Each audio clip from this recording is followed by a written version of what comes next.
کیا آپ جانتے ہیں دوستو کہ ایک کتاب جو 1400 سال پہلے آئی ہو اور اس میں ایسی باتیں موجود جسے سن کر سائنس بھی دنگ رہ جاتی ہو؟ کیا ایسا ممکن ہے کہ ایک انسان جو کبھی اسکول نہ گیا، نہ اسکول میں کبھی قدم نہ رکھا ہو، وہ یہ باتیں کہے جو آج سپر کمپیوٹر یا لیب ثابت کر رہے ہیں؟ جی ہاں، میں بات کر رہا ہوں قرآن پاک یعنی قرآن مجید کی۔ آج ہم قرآن کے اور سائنس کے بیچ 16 آیتوں کے بارے میں ذکر کریں گے جسے سمجھ کر آپ کی سوچ بدل جائے گی۔ ویسے تو قرآن میں 1000 سے زیادہ ایسی آیتیں ہیں جو سائنس سے میل کھاتی ہے، لیکن میں اس 1000 آیتوں میں سے کچھ کا ذکر کروں گا جو سائنس بھی اس آیت کو تسلیم کرتی ہے۔ تو چلیے اس سفر کا آغاز کرتے ہیں، لیکن اس سے پہلے اگر آپ نے ہمارے ہند ٹی وی ہندی اردو کو اگر سبسکرائب نہیں کیا ہے تو ضرور کر لے اور بیل آئیکن کو بھی ضرور دبا لے تاکہ آنے والی ہر نئی ویڈیو آپ تک آسانی سے پہنچ۔ تو دوستو اب آتے ہیں قرآن کی پہلی نشانی کی طرف جس کا نام ہے the Quran and the big bang theory.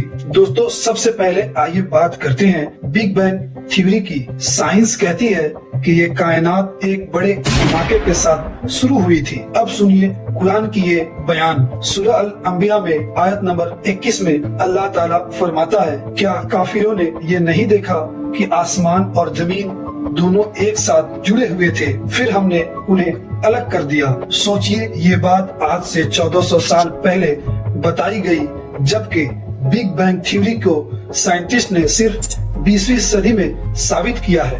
کیا یہ ممکن ہے کہ ایک انسان جو لکھنا نہ جانتا ہو وہ انسان یہ بات اپنی طرف سے کہہ دے؟ ایسا بالکل بھی نہیں۔ اب آتے ہیں دوستو دوسری نشانی کی طرف جس کا نام ہے connection of life with water. اب ایک اور آیت سنیے، سورہ الانبیاء 21 کا دوسرا حصہ۔ اور ہم نے ہر زندہ چیز کو پانی سے پیدا کیا۔ آج کا سائنس کہتا ہے کہ ہر زندہ چیز چاہے انسان ہو یا جانور ہو یا پودا ہو، اس کی بنیاد پانی سے ہے۔ ہیومن باڈی کا 70% حصہ پانی سے بنا ہوا ہے، لیکن سوچنے کی بات یہ ہے کہ قرآن نے یہ بات اس دور میں کہی جب لوگ اس علم سے بالکل انجان تھے۔ کیا یہ صرف اتفاق ہے؟ بالکل بھی نہیں۔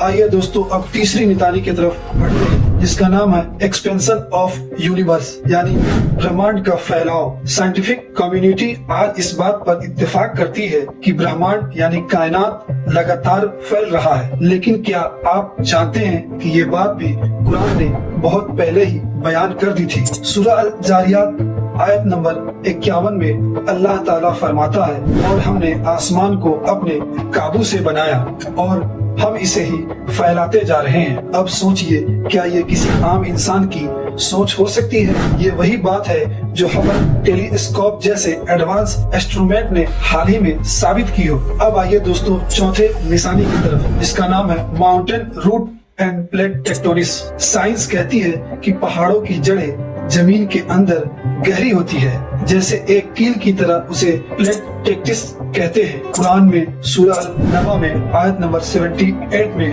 اللہ تعالیٰ فرماتا ہے، کیا ہم نے زمین کو بچھونا نہیں بنایا اور پہاڑوں کو کھوٹے؟ کیا 1400 سال پہلے یہ بات کسی کو پتا ہو سکتی تھی؟ بالکل بھی نہیں۔ آئیے دوستو اب پانچویں نشانی کی طرف بڑھتے ہیں جس کا نام ہے ایمبریولوجی۔ آئیے اب بات کرتے ہیں انسانی تخلیق کی۔ سورہ المومنون آیت نمبر 23 میں اللہ تعالیٰ فرماتا ہے، ہم نے انسان کو مٹی کے عرق سے پیدا کیا، پھر اسے ایک قطرے کی شکل میں محفوظ جگہ میں رکھا، پھر اس قطرے کو ایک لوتھڑے میں بدلا، پھر اس لوتھڑے کو ہڈی بنا دیا اور ان ہڈیوں پر گوشت چڑھایا۔ ڈاکٹر کیتھ مور جو کہ دنیا کے مشہور ایمبریولوجی وگیان کے وشیشج ہیں، انہوں نے بھی مانا ہے کہ قرآن میں انسانی تخلیق کا ذکر سائنس کے مطابق بالکل صحیح ہے۔ آئیے دوستو اب چھٹے کی طرف بڑھتے ہیں جس کا نام ہے ڈیپتھ آف سی یعنی سمندر کی گہرائی۔ قرآن میں سورہ النور میں 24 میں سمندروں کی گہرائی کا ایسا بیان ملتا ہے جسے پڑھ کر آج سائنٹسٹ بھی حیران رہ جاتے ہیں۔ یا ان کی حالت گہرے سمندروں کے اندھیروں کی طرح ہے، اس پر ایک لہر اور اس کے اوپر ایک اور لہر اور اس کے اوپر بادل۔ آج ہم جانتے ہیں کہ سمندر کی گہرائی میں روشنی نہیں پہنچتی اور وہاں پر پوری طرح اندھیرا ہوتا ہے، لیکن یہ علم رسول صلی اللہ علیہ وسلم کے دور میں کیسے ممکن تھا؟ آئیے دوستو اب 7ویں نشانی کی طرف آتے ہیں جس کا نام ہے فنگر پرنٹ آئیڈینٹیفیکیشن یعنی انگلیوں کے نشان۔ قرآن میں سورہ القیامہ میں آیت نمبر 75 میں اللہ تعالیٰ فرماتا ہے، کیا انسان یہ سمجھتا ہے کہ ہم اس کی ہڈیوں کو اکٹھا نہیں کریں گے؟ ہاں، کیوں نہیں، ہم اس کے فنگر ٹپس تک دوبارہ بنا دیں گے۔ یہ بات آج کے فنگر پرنٹ ٹیکنالوجی میں سے میل کھاتی ہے۔ سائنس نے یہ ثابت کیا ہے کہ ہر انسان کے فنگر پرنٹ الگ ہوتے ہیں۔ 1400 سال پہلے اس ڈیٹیل کا ذکر قرآن میں ہونا صرف اتفاق نہیں ہو سکتا۔ آئیے دوستو اب 8ویں نشانی کی طرف بڑھتے ہیں جس کا نام ہے آئرن یعنی لوہا۔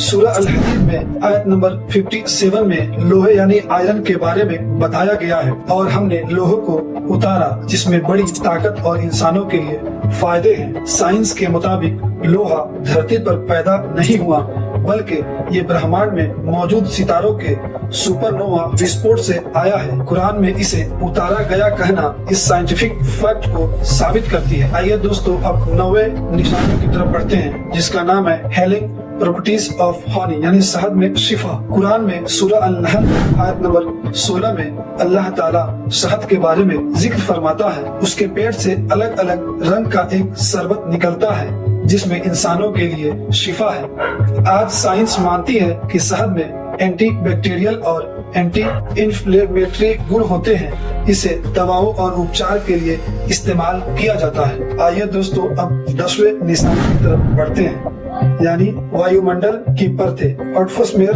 اور لیئر۔ سورہ الملک میں 67 میں اللہ تعالیٰ فرماتا ہے، جس نے ایک کے اوپر ایک 7 آسمان بنائے۔ آج کے سائنٹیفک ریسرچ نے یہ ثابت کیا ہے کہ وایو منڈل 7 الگ الگ پرتوں سے بنی ہے۔ اس میں پہلا ٹروسفیئر کہتے ہیں، دوسرا اسٹراتوسفیئر کہتے ہیں، اور تیسرا ایٹماسفیئر کہتے ہیں، اور چوتھا تھرموسفیئر کہتے ہیں، اور پانچواں ایکسپوسفیئر کہتے ہیں، اور چھٹا لینوسفیئر کہتے ہیں، اور 7واں میگنیٹ فیئر کہتے ہیں۔ یہ 7 سے مل کر بنا ہے۔ یہ قرآن کی ایکوریسی اور وہ دکھاتا ہے۔ آئیے دوستو اب 11ویں نشانی کی طرف بڑھتے ہیں جس کا نام ہے ویٹ آف ایئر یعنی ہوا کا وزن۔ سورہ الرحمن میں آیت نمبر 55 میں اللہ تعالیٰ فرماتا ہے، اور آسمان کو اس نے بلندی دی اور ترازو تولنے کا سسٹم رکھ دیا۔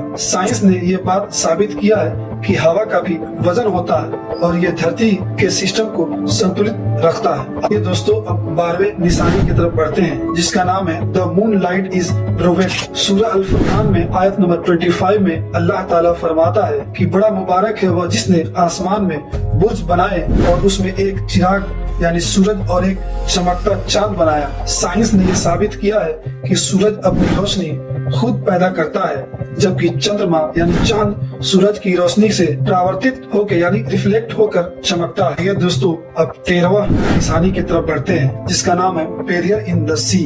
سورہ الرحمن میں آیت نمبر 55 میں اللہ تعالیٰ فرماتا ہے کہ 2 دریا چلائے جو آپس میں ملتے ہیں لیکن ان کے بیچ ایک رکاوٹ ہے جو انہیں ملنے نہیں دیتی۔ آج سائنس اسے تھرموکلائن فینومینن کہتی ہے، جہاں 2 الگ الگ ڈینسٹی والے پانی کے بیچ ایک پوشیدہ دیوار ہوتی ہے۔ آئیے دوستو اب 14ویں نشانی کی طرف بڑھتے ہیں جس کا نام ہے قیامت کی نشانیوں اور تکنیکی وکاس۔ سورہ التکویر میں آیت نمبر 81 میں قیامت کی نشانیوں کا ذکر ملتا ہے۔ اس میں سورج کے بجھنے، پہاڑوں کے چلنے اور بڑی بڑی گھٹناؤں کا ذکر ہے۔ اسے سائنس کے مطابق گلوبل وارمنگ اور پراکرتک آپداؤں اور برہمانڈ کے ان سے جڑا جا سکتا ہے۔ دوستو آئیے اب 15ویں نشانی کی طرف بڑھتے ہیں جس کا نام ہے انسانی دماغ کے فرنٹیبل لوب کا ذکر۔ سورہ العلق میں آیت نمبر 96 میں اللہ تعالیٰ فرماتا ہے، اگر وہ باز نہ آیا تو ہم اس کی پیشانی یعنی ماتھے کو پکڑیں گے، جھوٹی اور گناہگار پیشانی۔ سائنس نے یہ ثابت کیا ہے کہ انسان کا فرنٹ لوب اس کے فیصلے جھوٹ بولنے اور گناہ کرنے کے لیے ذمہ دار ہوتا ہے۔ آئیے دوستو اب 16ویں یا آخری نشانی کے بارے میں بات کرتے ہیں جس کا نام ہے دن رات اور کا چکر لگانا۔ سورہ یاسین میں 36 میں اللہ تعالیٰ فرماتا ہے کہ نہ سورج کے لیے ممکن ہے کہ وہ چاند کو جا پکڑے اور نہ رات دن سے آگے بڑھ سکتی ہے، سب اپنے اپنے مذہب یعنی ککساؤں میں چلتے ہیں۔ سائنس نے یہ بات ثابت کی ہے کہ دھرتی، سورج اور چندرما اپنے اپنے آربٹ میں گھومتے ہیں اور اس میں کوئی